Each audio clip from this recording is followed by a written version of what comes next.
Study IQ IAS, आपका selection हमारा mission.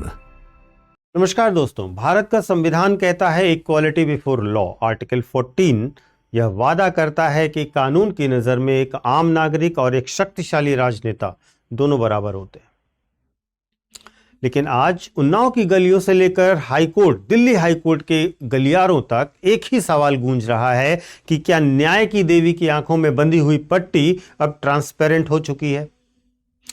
जब हत्या और बलात्कार जैसे जघन्य अपराधों में उम्र कैद की सजा काट रहा एक बाहुबली राजनेता मुस्कुराते हुए बेल पर जेल से बाहर आता है और दूसरी तरफ पीड़िता का परिवार यह कहता है कि हमें जेल में डाल दो, हम शायद वहां सुरक्षित रहें, तो वास्तव में यकीन मानिए यह सिर्फ एक केस नहीं हार रहा, यहां पर लोकतंत्र का विश्वास हार रहा है।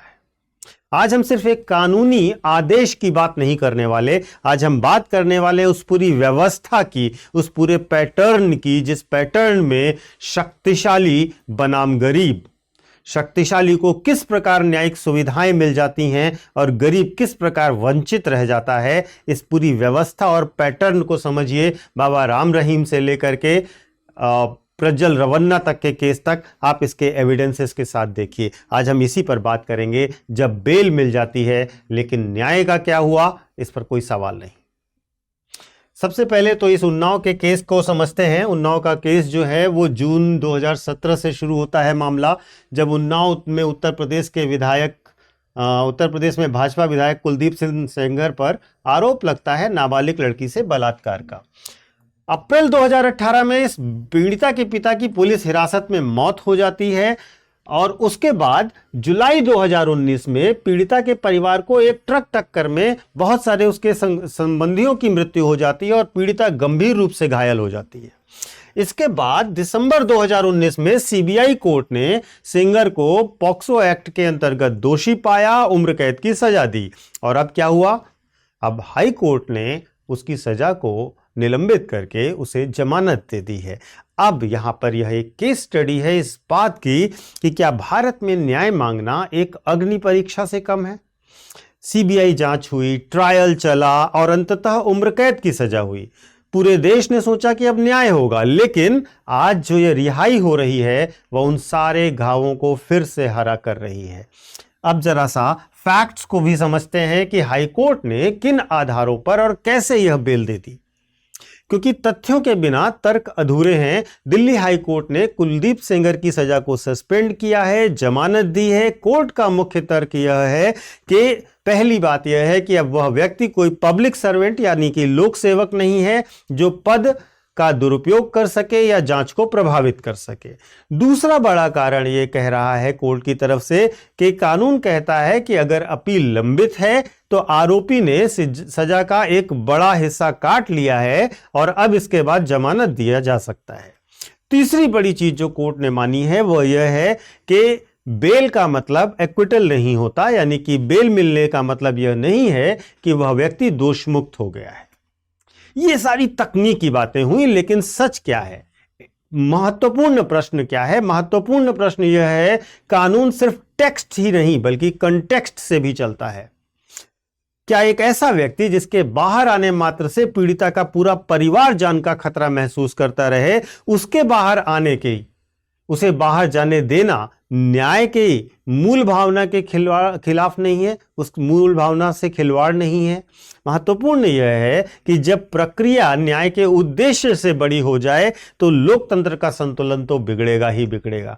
अब इसमें देखिए कोर्ट ने किन किन चीजों को नजरअंदाज किया। गवाहों को डराने धमकाने और हिंसा के पैटर्न को नजरअंदाज किया, पीड़िता के पिता की हिरासत में मौत को नजरअंदाज किया, पीड़िता के परिवार को निशाना बनाने वाली दुर्घटना को नजरअंदाज किया और पूरी जांच के दौरान राजनीतिक शक्ति के दुरुपयोग को भी नजरअंदाज किया।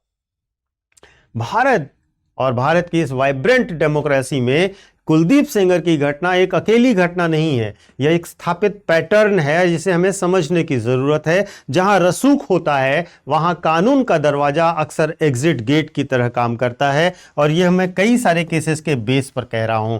कुछ आपके सामने मैं बताता हूं, जैसे राम रहीम सिंह। हत्या और बलात्कार के दोषी धार्मिक नेता हैं। 2017 में दोष सिद्धि होती है, तब से कई बार पैरोल और फार्लो मिली। 2024 में तो इन्हें 50 से ज़्यादा दिन के लिए पैरोल मिली हुई थी। आशीष मिश्रा की बात करें, ये लखीमपुर खीरी हिंसा में आरोपी हैं। केंद्रीय मंत्री के बेटे होने के कारण इनका अभी तक दोष सिद्धि भी नहीं हुआ। 2022 में इन्हें जमानत भी मिल गई।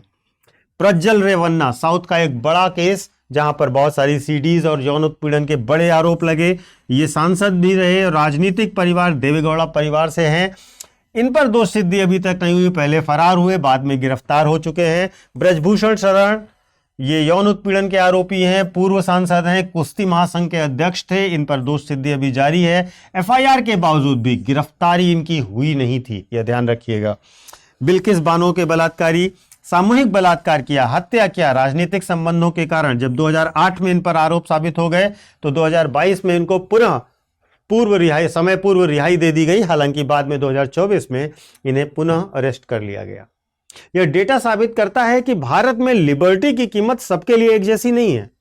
एनसीआरबी का डेटा अगर आप देखोगे तो आपको आइडिया लगेगा। एनसीआरबी का डेटा कहता है कि 75% विचाराधीन कैदी गरीब हैं और इन्हें गिरफ्तार किया गया है बहुत छोटी छोटी अधिकांश मामूली अपराधों में, जहां पर ये मुकदमे का ही इंतजार कर रहे हैं और जमानत का खर्च भी वहन नहीं कर सकते। ये नंबर है एनसीआरबी के डेटा में, ये गरीब लोगों का डेटा।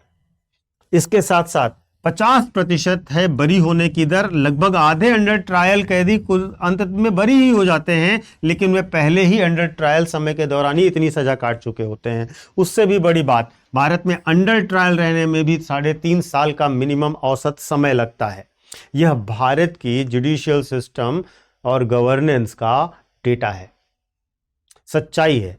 और अब आप समझिए कि भारत का संविधान कहता क्या है। भारत का संविधान हमें वादे क्या करता है। भारत का संविधान हमसे वादा करता है अनुच्छेद 14 के अंतर्गत कानून के समक्ष समता का, जहां पर कहा जाता है कि आपकी स्थिति, आपका धन, आपकी शक्ति की परवाह किए बिना सबको समान व्यवहार की गारंटी दी जाएगी। लेकिन जमानत की सुनवाई देखिए, मुकदमे की गति देखिए और सजा प्रवर्तन का तरीका देखिए, आपको अंतर बहुत व्यवहारिक तौर पर दिखाई देगा। आर्टिकल 21 गरिमा के साथ जीने का अधिकार देता है। आप पीड़िता के परिवार के नजरिए से सोचिए, कहां है पीड़ितों की सुरक्षा, कहां है गरिमा और कहां है सम्मान। वास्तव में संविधान ने हमसे जो वादे किए हुए वादे यहां पूरे नहीं होते। यद्यपि अभी अपडेट यह है कि सीबीआई ने कहा है कि हम अब इसके खिलाफ सुप्रीम कोर्ट में अपील करेंगे। यह बताता है कि अभी उम्मीद की एक किरण बाकी है सजा को लेकर, लेकिन यह भी बताता है कि संस्थान में अभी सेल्फ करेक्शन की स्पेस बची हुई है। क्या हम हमेशा रिएक्टिव होने की तरह ही काम करेंगे? हम प्रोएक्टिव क्यों नहीं होते? आज सवाल सिर्फ यह नहीं है कि हाईकोर्ट ने कानून की पुस्तक के अनुसार व्याख्या की या व्याख्या नहीं की। असली सवाल यह है कि क्या हमारा सिस्टम इतना मजबूत है कि वह अपराधी को कानून के सामने झुका सके? जब बलात्कार जैसे आरोपों में दोषी को राहत और पीड़िता को दहशत मिले तो समझ लीजिए कि लोकतंत्र खतरे में है। बेल मिल सकती है, सजा टल सकती है, लेकिन जनमानस के सोच में, समझ में अदालत को लेकर जब भरोसा टूटता है तो यह भरोसा जोड़ना नामुमकिन हो जाता है। याद रखिएगा, justice delayed is injustice, but justice selective is democracies funeral. देरी से जब न्याय होता है तो वह न्याय कहलाता है, लेकिन न्याय पर जब संदेह शुरू हो जाता है तो यह लोकतंत्र का अंत होता है। महत्वपूर्ण रूप से आपको यह समझना होगा कि हमें कौन से उपाय करने चाहिए। हमें फास्ट ट्रैक कोर्ट्स इसके लिए बनाए जाने चाहिए, प्रभावी गवाह सुरक्षा देनी चाहिए, न्यायिक जवाबदेही भी सुनिश्चित होने के साथ साथ जनता का दबाव और सतर्कता इसके महत्वपूर्ण तरीके हो सकते हैं। यह एक महत्वपूर्ण टॉपिक था आपके जीएस पेपर 2, पेपर 3 और पेपर 4 के लिए। अब मैं आपको अपना टेलीग्राम चैनल बता देता हूं, यूपीएससी मेंटोर पंकज सर, इसे आप ज्वाइन कर सकते हैं। यहां पर आपको मेरे सारे वीडियोस के लिंक मिल जाएंगे, जिससे आप हमेशा अपडेट रहेंगे। इसके साथ साथ जो बच्चे वर्ष 2027 या 2028 के लिए यूपीएससी की तैयारी कर रहे हैं, उनके लिए हमारा प्रतिज्ञा प्लस बैच दिसंबर इवनिंग बैच शुरू हो रहा है 27 दिसंबर से। इसमें सबसे महत्वपूर्ण यह है कि हमारे यहाँ इस समय आज क्रिसमस है और क्रिसमस सेल चल रही है। क्रिसमस सेल में आपको 50% डिस्काउंट दिया जा रहा है हमारे हर एक कोर्स पर, वह किसी भी माध्यम में हो, हिंदी में, इंग्लिश में या इंग्लिश में, ऑप्शनल सब्जेक्ट हो, जुडिशरी हो या स्टेट पीसीएस हो, हर एक कोर्स पर आपको 50% का डिस्काउंट दिया जा रहा है, जो डिस्काउंट 27 तारीख तक यानी परसों तक ही मात्र अवेलेबल है। तो आपसे रिक्वेस्ट है कि जल्द से जल्द इसे ज्वाइन कीजिए, और अगर आप ये 50% डिस्काउंट का ऑफर लेना चाहते हैं तो यह कोड याद रखिएगा, PK लाइव। यह PK लाइव कोड मेरा फैकल्टी कोड है। इस कोड से कनेक्ट होते ही आपको मैक्सिमम डिस्काउंट ऑफर होगा, और 27 से पहले अगर आप एडमिशन लेते हैं तो आपको 50% डिस्काउंट पर वही कोर्स जो हमेशा मिलता है वही मिलेगा। इसमें कोई भी जो सुविधाएं हैं वो कम नहीं है। आपको 18 बुक का set, regular classes, mentorship, residential programmes और बहुत सारी स्कॉलरशिप्स, ये सब मिलेंगी। आप इसकी डिटेल्स डिस्क्रिप्शन बॉक्स में दिए गए लिंक पर जाकर देख सकते हैं, और साथ ही साथ हमारे वेबसाइट या ऐप पर विजिट करके भी देख सकते हैं। नंबर जो डिस्प्ले हो रहा है उस पर आप अगर कोई कंफ्यूजन है तो कॉल भी कर सकते हैं। Thank you so much. Study IQ IAS, आपका सिलेक्शन हमारा मिशन।